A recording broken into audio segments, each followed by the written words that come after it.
महादेव। मैं हूं आपके साथ सुमित शर्मा। 12 ज्योतिर्लिंग के बारे में सभी जानते हैं, उनकी महिमा क्या है यह भी हमें पता है। अगर हमें ज्योतिर्लिंग के दर्शन करने हों तो अलग अलग स्थानों पर हमें जाना होगा, लेकिन एक स्थान ऐसा भी है जहां भक्तों को महादेव एक ही समय में 8 अलग अलग रूपों में दर्शन देते हैं। और यह अनोखी प्रतिमा मौजूद है पुरातन नगरी मंदसौर में। आइए दिखाते हैं कैसा है पशुपतिनाथ का अष्टमुखी स्वरूप।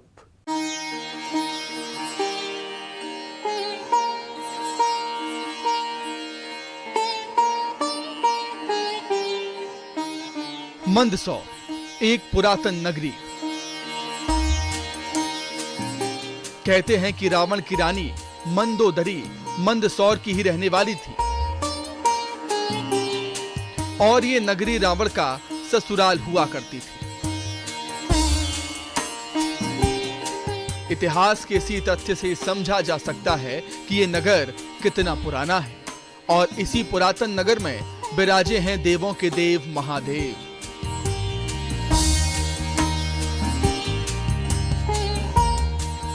पशुपतिनाथ के रूप में जिनके 8 रूप हैं और इन 8 रूपों के साथ मौजूद है विशालकाय शिवलिंग।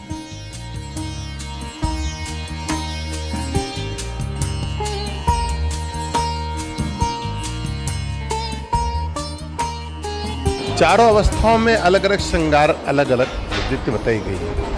यह पूर्व मुख भगवान पशुपतिनाथ जी का ऊपर का बाल्यावस्था का प्रतीक है। जिस प्रकार से बालक को घुंघराल बात उसी प्रकार घुंघराल बालों की केश विन्यास बताए गए हैं। मस्तक के ऊपर बीचों बीच मोर पंख बताए गए हैं और गले के अंदर छोटे छोटे रुद्राक्ष की माला बताई गई है। कानों के अंदर 2 सर्प इस प्रकार से खड़े जिसको 2 प्रहरी प्रेरणा दे रहे हैं। भगवान शंकर जी समाधिस्थ हो अवत अवस्था शांत रस से परिपूर्ण है। दक्षिण मुख किशोर अवस्था का प्रतीक है। इस अवस्था में केश विन्यास बड़े हो गए। द्वितीया का चंद्रमा भगवान के मस्तक पर शोभायमान हो रहा है। एक लघु सर्प भगवान के मस्तक पर विद्यमान है। केश विन्यास इस प्रकार से श्रृंगारित किए गए जैसे कुछ भगवान शंकर जी का श्रृंगार किया हुआ हो। सफेद धारियां इस प्रकार से निकलती है भगवान के मस्तक पर जैसे गंगा जी की धाराएं अनवरत बह रही है। होठों के ऊपर मधुर मधुर मुस्कान है। गले के अंदर रुद्राक्ष की माला है। कानों के अंदर कुंडल है। पश्चिम मुख रौद्रस यौवन अवस्था का प्रतीक है। इस अवस्था में मस्तक के ऊपर केश विन्यास अधिक बताए गए हैं। इसमें सर्पों का श्रृंगार विशेष करके बताया गया है। मध्य में ओम उत्कीर्ण कर रखा, नाग नागिन के जुड़स से ओम बीचों बीच उत्कीर्ण कर रखा, जो षष्ठी करता रूप में बताया जाता है। भगवान के मस्तक के ऊपर सर्पों का अधिक श्रृंगार बताया गया। ऐसा लगता है कि भगवान शंकर जी का मुकुट सर्पों से श्रृंगारित कर रखा हो। कानों के अंदर कुंडल है। रुद्राक्ष माला कान बड़े हो गए हैं। लाल लाल तमतमाता चेहरा है। तीसरा नेत्र अधिक उभरा जो भगवान शंकर जी ने कामदेव को भस्म करने के लिए तीसरा नेत्र को लताता अवस्था रौद्र से परिपूर्ण है। उत्तर मुख वृद्धावस्था हास्य रस से परिपूर्ण है। इस अवस्था में कपोल फूल गए हैं, गाल निकल गए हैं, झुर्रियां पड़ गई, कपोल फूल गए हैं, दांत निकल गए हों। जिस प्रकार वृद्धावस्था परिपूर्ण बन गई। केश विन्यास बड़े हो गए हैं। जटाओं में बाल बन गए हैं। कानों के अंदर 2 सर्प लघु से इस प्रकार से लहरा रहे अलग अलग हो रहे हैं जो कि भगवान शंकर जी के मस्तक शोभामान देते हैं। उस प्रकार कुंडल के अंदर सर्पों को श्रृंगारित कर रहे हैं। यह अवस्था हास्य से परिपूर्ण है। ऐसी अष्टम की प्रतिमा भारत को छोड़ विश्व में कहीं नहीं है। एक मुख से लेकर 4 मुख 5 मुख की प्रतिमा भारत में विद्यमान है, परंतु अष्टम की प्रतिमा भारत नहीं बल्कि विश्व में एक ही प्रतिमा है जो यहाँ विराजित है। ऐसी अद्वितीय प्रतिमा विश्व में कहीं नहीं।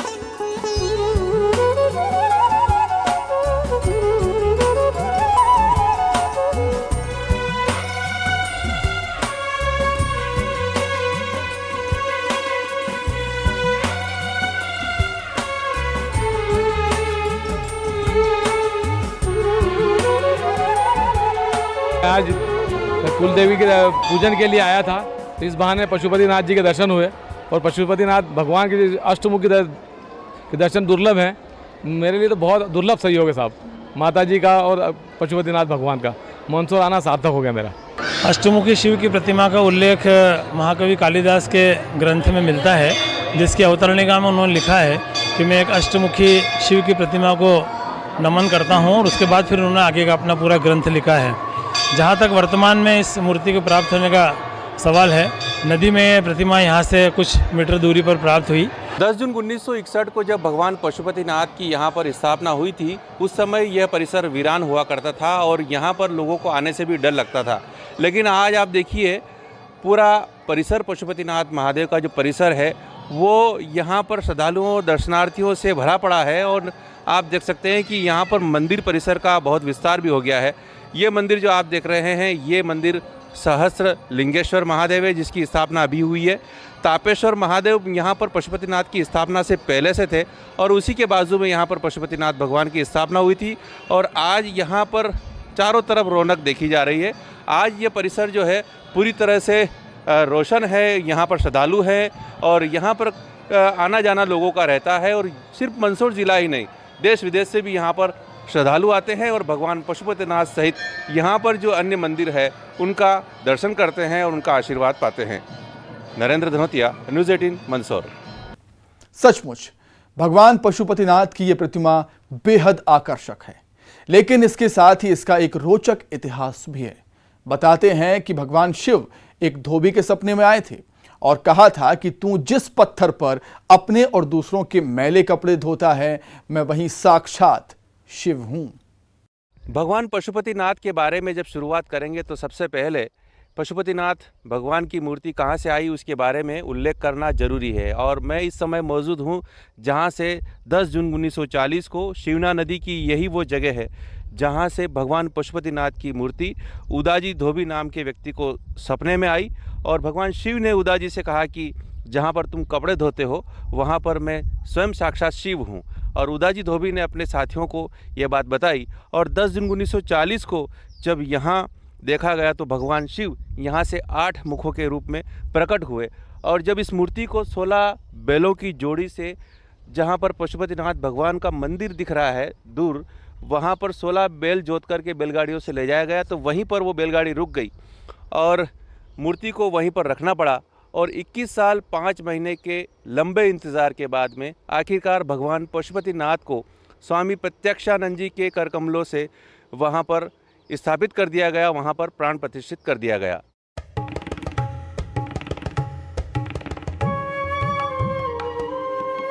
पूरे विश्व में ये एकमात्र अद्वितीय प्रतिमा है जिसके 8 मुख हैं और इस प्रतिमा की भी अपनी कहानी है। उदाजी नाम के धोबी की कहानी तो हमने आपको बताई, लेकिन सवाल यह भी था कि तब भी ये प्रतिमा यहाँ कैसे आई। लेकिन पहले आप ये जानिए कि अष्टमुखी प्रतिमा 46 कुंटल वजनी है, जिसकी ऊंचाई 7.5 फीट और गोलाई 11 फीट है। विक्रम संवत 1997 को 10 जून 1940 का वो दिन था जब इस प्रतिमा को शिवना नदी से बाहर निकाला गया। बताते हैं कि 16 बैलों की जोड़ी ने इस मूर्ति को खींचा था और इस वक्त जहां मंदिर बना है वहीं पर यह मूर्ति ठहर सी गई थी। काफी कोशिश के बाद भी प्रतिमा को आगे नहीं ले जाया जा सका। आइए अब जानते हैं कि यह प्रतिमा कब की है, किसने इसे बनवाया और यहां कैसे पहुंची। इन सभी सवालों का जवाब जानने के लिए हम पहुंचे इतिहासकार कैलाश पांडे के पास। हमारे पास जो अभिलेख यहाँ से मिले हैं मंदसौर से, उसके मान से यहाँ ओलिकर राजाओं की राजधानी होने का दशपुर को गौरव प्राप्त था।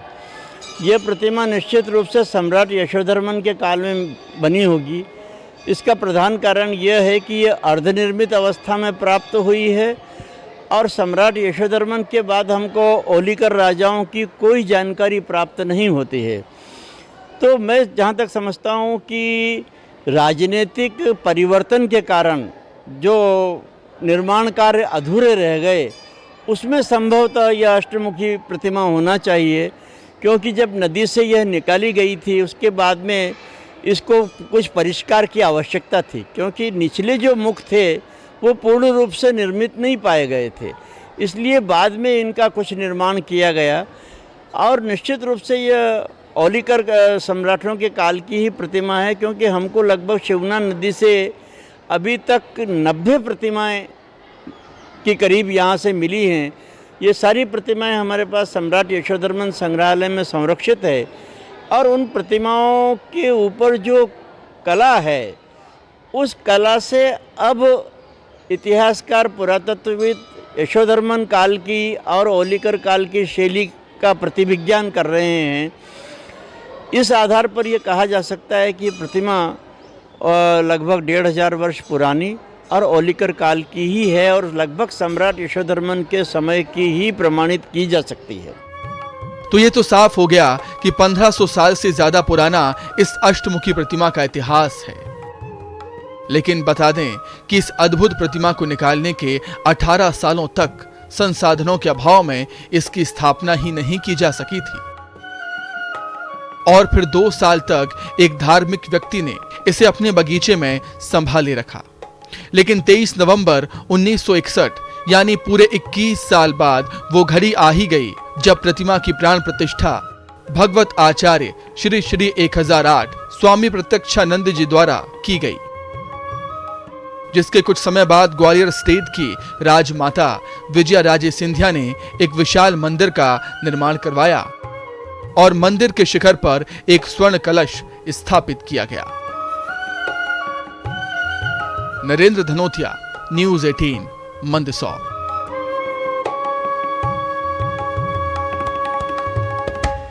तो करीब 1500 साल पुराना पशुपतिनाथ महादेव की अष्टमुखी दुर्लभ प्रतिमा का इतिहास मिलता है।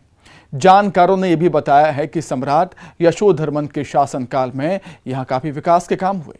चूंकि यशोधर्मन खुद परम शिव भक्त था, इसलिए उसने यहां मंदिरों का भी निर्माण करवाया, जिसकी तस्दीक यहां मौजूद कीर्ति स्तंभ से होती है। भगवान पशुपतिनाथ का मंदिर आज जिस जगह पर स्थित है, उसकी स्थापना 10 जून 1940 में जब शिवना नदी से मूर्ति प्रकट हुई, उसके 21 साल 5 महीने के लंबे अंतराल के बाद में स्वामी प्रत्यक्षानंद जी ने प्राण प्रतिष्ठा की थी। लेकिन उसके इतिहास के बारे में जब हम पता करते हैं तो सम्राट यशोधर्मन के शासनकाल की ओर अपने को चलना पड़ेगा। और हम मौजूद है सोंधनी में, जहाँ पर सम्राट यशोधर्मन का यहाँ पर ये विजय स्तंभ है और ये जिस जगह पर अभी स्थापित है उसी जगह पर सम्राट यशोधर्मन ने इसे स्थापित किया था। और इस स्थान पर सम्राट यशोधर्मन ने अपने शासनकाल में हुणों पर जो विजय प्राप्त की थी उसका उल्लेख इस स्तंभ पर मिलता है। इस विजय स्तंभ पर यह लिखा गया है। इतिहास बताता है कि मंदसौर नगर का इतिहास, प्राचीन दशपुर का इतिहास बहुत प्राचीन है और सम्राट यशोधर्मन की ये नगरी रही है जिन्होंने हुणों पर विजय प्राप्त की थी। तो इतिहासकार बताते हैं कि विक्रम संवत 575 ईस्वी में यहाँ पर सम्राट यशोधर्मन का शासन था और उन्होंने हुणों पर विजय प्राप्त की थी। हूण जो सिंधु नदी के पार से भारत आए थे और उन्होंने मंदसौर, जो उस वक्त दशपुर के नाम से जाना जाता था, उस पर अपना आधिपत्य जमा लिया था। लेकिन बाद में यशोधर्मन ने इन्हें परास्त किया। यहाँ के सोंधनी गांव में मौजूद शिलालेख पर इसका प्रमाण भी मिलता है, क्योंकि हूण राजा तोरबाण का पुत्र मिहिरकुल भी शिव भक्त था और सम्राट यशोधर्मन भी शिव भक्त थे। लिहाजा उसी समय भगवान पशुपतिनाथ की अद्भुत प्रतिमा तैयार की गई। मंदसौर जिले की सीतामऊ तहसील के क्यामपुर के पास एक रिस्थल नाम का गांव है। वहां पर प्रकाश धर्मा का 517 ईस्वी का एक अभिलेख मिला है, जिसमें तोरबाण को पराजित करने का उल्लेख है। ये जो यशोधर्मन के कीर्ति स्तंभ आप देख रहे हैं, इन कीर्ति स्तंभों पे तोरबाण के पुत्र मिहिरकुल को यशोधर्मन ने पराजित किया, ऐसा उल्लेख है। इसमें पूरी प्रशस्ति ये ब्राह्मी लिपि में है और संस्कृत इसकी भाषा है। यही इस प्रशस्ति के अंदर लिखा हुआ है, यशोधर्मन के द्वारा तोरबाण को पराजित करके उसके द्वारा प्रार्थना कराना इसका उद्देश्य था, उसको मारा नहीं गया है। इस बात से लगता है कि दोनों जो शिव धर्मी थे उन्होंने विरोधाभास के बावजूद भी अपने धर्म का निर्वहन किया।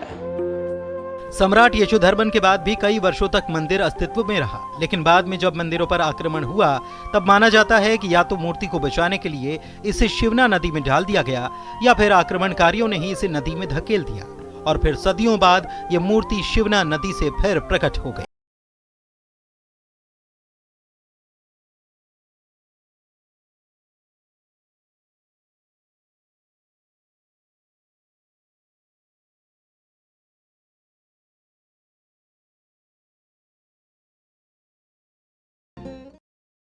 सचमुच बेहद भिन्न इतिहास है मंदसौर स्थित भगवान पशुपतिनाथ की इस प्रतिमा के पीछे।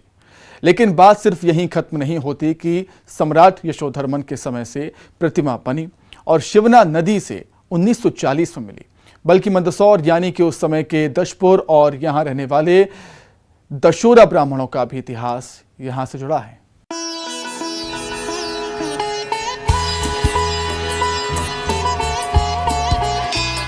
भगवान पशुपतिनाथ को हाटकेश्वर महादेव के नाम से भी पूजा जाता था। मंदसौर यानी कि उस समय के दशपुर में सम्राट यशोधर्मन के काल में काफी विकास के काम हुए और चूंकि वे शिव भक्त भी थे, लिहाजा यहाँ काफी शिव मंदिरों का निर्माण भी हुआ। यही वजह है कि आज भी शिवना नदी से प्राचीन शिव प्रतिमाएं निकलती हैं। हाल ही में शिवना नदी से निकले सहस्त्रेश्वर महादेव की भी प्राण प्रतिष्ठा मुख्यमंत्री के हाथों संपन्न हुई है। एक ऐतिहासिक तथ्य ये भी है कि सम्राट यशोधर्मन के बाद भी यहाँ दशोरा नगर ब्राह्मण समाज के लोगों की अधिकता थी और उनका यहाँ वर्चस्व भी था। बताते हैं कि दशोरा ब्राह्मण शस्त्र और शास्त्र दोनों में ही निपुण थे। लेकिन हैरानी की बात यह है कि मंदसौर में आज एक भी घर दशोरा समाज का नहीं है। हाँ, ये बात जरूर है कि दशोरा समाज के लोग आज भी अपनी कुलदेवी की पूजा करने के लिए साल में एक बार यहाँ जरूर आते हैं, लेकिन ना तो यहाँ कोई दशोरा ब्राह्मण रात्रि विश्राम करता है और ना ही शिवना का पानी पीते हैं। अलाउद्दीन खिलजी ने 13वीं शताब्दी में आक्रमण किया था चित्तौड़ पे। उसी दरमियान आसपास के जो क्षेत्र है जिसको मंदसौर हम जानते हैं, पहले दसौर और मही और दसौर के नाम से ये विख्यात था और यहाँ दशोरा ब्राह्मण जाति का निवास था। तो दशोरा ब्राह्मण जाति के बारे में ऐसा कहा जाता है कि ये शस्त्र और शास्त्र में समान रूप से पारंगत थी। शास्त्र रहते इनको कोई पराजित नहीं कर सकता था, लेकिन इसका एक लूप होल था कि ये रक्षाबंधन के दिन किसी के ऊपर आक्रमण नहीं करते थे, शस्त्र हाथ में नहीं लेते थे। तो कहीं से जानकारी इसको प्राप्त होगी आताताई को, तो उसने रक्षाबंधन के दिन ही आक्रमण किया। पूरे ब्राह्मण जाति के लोग श्रावणी कर्म में लगे हुए थे और उसी समय आक्रमण हुआ। अधिकांश संख्या में वो मारे गए। कहा जाता है कि 74.5 मन जनेऊ का वजन निकला था। तो इतनी बड़ी संख्या में वो भागकर पलायन करके निकले यहाँ से। इसी प्रकार से हमारे समाज की महिलाओं, जैसे कि आप जानते हैं कि 3 जोहर अपने इतिहास में बड़े प्रसिद्ध है चित्तौड़गढ़ के, उसी प्रकार यहाँ पर जल जोहर की घटना सामने आती है। 9 कुंवारी कन्याओं को चुन दिया गया इस्लाम कबूल नहीं करने के कारण, और बाकी ने जल समाधि ली है। वो स्थान यह मंदसौर के किले के पास ही दिखता है। तो ऐसा इतिहास है, रक्त रंजित इतिहास है। नदी के बीच ये स्थान यहाँ लोग पूजन कर रहे हैं। ये दशोरा समाज की कुलदेवी का स्थान है। बताते हैं कि उस वक्त समाज के ही लोगों ने इन मूर्तियों को शिवना में प्रवाहित कर दिया था। हमारे समाज के इतिहास के बारे में जो जानकारी है, जो हमको पीढ़ी दर पीढ़ी वंशानुगत मिली है, उसमें हमारे ये बारे में ये बताते हैं कि हमारे जो कुल देवता हैं, जिनको हम हाटकेश्वर के नाम से जानते हैं, उन्हीं की मूर्ति पशुपतिनाथ है और ये कुल देवियों की मूर्ति है जो आप देख पा रहे हैं पीछे कैमरे में। इतिहासकार कैलाश पांडे बताते हैं कि ये बात सही है कि यहाँ पर दशोरा ब्राह्मण समाज का वर्चस्व था। निश्चित रूप से दशोरा ब्राह्मण हाटकेश्वर के रूप में शिव को पूजते थे। ये अर्धनिर्मित अवस्था में प्राप्त हुई है और सम्राट यशोधर्मन के बाद हमको ओलिकर राजाओं की कोई जानकारी प्राप्त नहीं होती है। तो मैं जहाँ तक समझता हूँ कि राजनीतिक परिवर्तन के कारण जो निर्माण कार्य अधूरे रह गए, उसमें संभवतः यह अष्टमुखी प्रतिमा होना चाहिए, क्योंकि जब नदी से यह निकाली गई थी उसके बाद में इसको कुछ परिष्कार की आवश्यकता थी, क्योंकि निचले जो मुख थे वो पूर्ण रूप से निर्मित नहीं पाए गए थे, इसलिए बाद में इनका कुछ निर्माण किया गया। भगवान पशुपतिनाथ से जुड़ी इतिहास की जानकारियां बड़ी रोचक हैं और इतिहास के पन्नों पर दर्ज हैं। सम्राट यशोधर्मन से लगाकर अभी तक का इतिहास ये बताता है कि पशुपतिनाथ और आज के मंदसौर, जिसको प्राचीन दशपुर नगरी कहा जाता था, इसका इतिहास गौरवशाली रहा है। भगवान पशुपतिनाथ की ये जीवंत प्रतिमा यहाँ एक और दर्शन मात्र से ही लोगों का कल्याण कर रही है, वहीं मंदसौर के प्राचीन गौरवमय इतिहास का भी वर्णन कर रही है। नरेंद्र धनोतिया, न्यूज़ 18 मंदसौर। तो इसी के साथ ही हमारे खास कार्यक्रम में इतना ही। नमस्कार।